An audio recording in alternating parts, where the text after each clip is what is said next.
ভাইয়ের লাশ আনতে গিয়ে আরেক ভাইও চলে গেল চিরতরে। ভাবতে পারেন, 1 বছর আগে যে ভাই বিদেশে পাড়ি দিয়েছিল স্বপ্ন নিয়ে, আজ তার লাশ এলো দেশে। আর সেই লাশ গ্রহণ করতে এসে আরেক ভাইও চলে গেল চিরতরে। হ্যাঁ, এই ঘটনাটি নির্মম বাস্তবতা। চট্টগ্রামের ফটিকছড়ির তালুকদার পাড়ার ছেলে রুবেল 2024 সালে পরিবারের অভাব গোছাতে একটুখানি স্বচ্ছতার আশায় ভবিষ্যতের একটি ভালো দিন কল্পনা করে পাড়ি জমিয়েছিল সৌদি আরবে।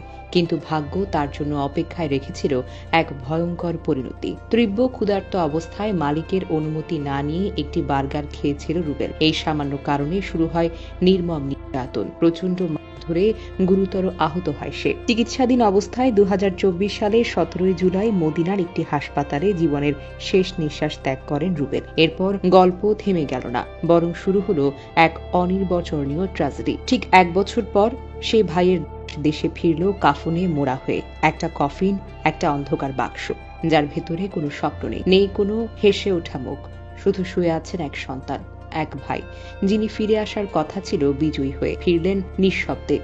নিতে এসেছিল ভাই বাবুল, সাথে ছিলেন মামাতো ভাই ওসমান আর গ্রামের আরেকজন। তারা কেউই জানতেন না যে এই ফিরে আসা যাত্রা হবে তাদের জীবনের শেষ যাত্রা। ঢাকা চট্টগ্রাম মহাসড়কের চৌদ্রগ্রামের কালিকাপুরে রুবেলের বাহী অ্যাম্বুলেন্সকে পেছন থেকে সজোরে ধাক্কা দেয় একটি দ্রুতগামী লরি। মাত্র 1 সেকেন্ডেই ছিন্ন ভিন্ন হয়ে যায় গাড়ির সামনের অংশ।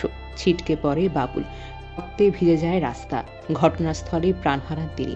ওসমান গনি বাঁচার চেষ্টা করছিলেন, কিন্তু না, তিনিও আর ফিরতে পারেননি। 3টি কফিন, একটি পরিবারের 3টি পুরুষ, এক সন্তান, এক ভাই আর এক ভাগ্নে, সবাই চিরতরে নিঃশব্দ হয়ে গেলেন। একটা কামড় দেওয়া বার্গার দিয়ে যে গল্প শুরু হয়েছিল তা আজ শেষ হলো 3টি কাফনের কাপড়ে। গ্রামে এখন শুধু কান্না, কিন্তু সে কান্নায় কোনো শব্দ নেই। এক মায়ের চোখের জলে এখন আর পানি পড়ে না, শুকিয়ে গেছে সবকিছু। তাকে প্রশ্ন কেউ করে না, কারণ সেই মা শুধু চুপ করে থাকেন, চোখের পাতা ফেলে তাকিয়ে থাকেন দূরে, শূন্যে। হয়তো অপেক্ষা করেন কেউ আবার ফিরে আসবে। বিদেশ মানেই উন্নতি নয়, সৌদি আরব মানেই স্বপ্ন নয়।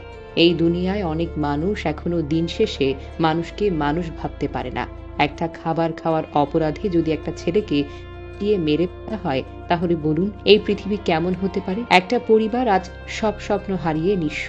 3টি কফিন একসাথে ঢুকছে এক উঠোনে। একটা মা আজ 3 বার সন্তান হারানো গন্ধ শুকছেন। চলুন না আমরা এই পরিবারের জন্য দোয়া করি, যারা চলে গেছেন, অর্থাৎ রুবেল, বাবুল, ওসমান গনি। আল্লাহ যেন সবাইকে শহীদের মর্যাদা দান করেন, তাদের জান্নাতুল ফেরদৌস নসিব করেন, আর পরিবারের বাকি সদস্যদের এই অসম্ভব কষ্ট সহ্য করার শক্তি দেন। একটি বার্গার, 3টি কফিন। এই গল্প যেন আর কোনো পরিবারে না হয়, এই কান্না যেন আর কোনো মায়ের ভাগ্যে না আসে, এই হাহাকার যেন আর কোনো ভাইয়ের জীবন না ভেঙে দেয়।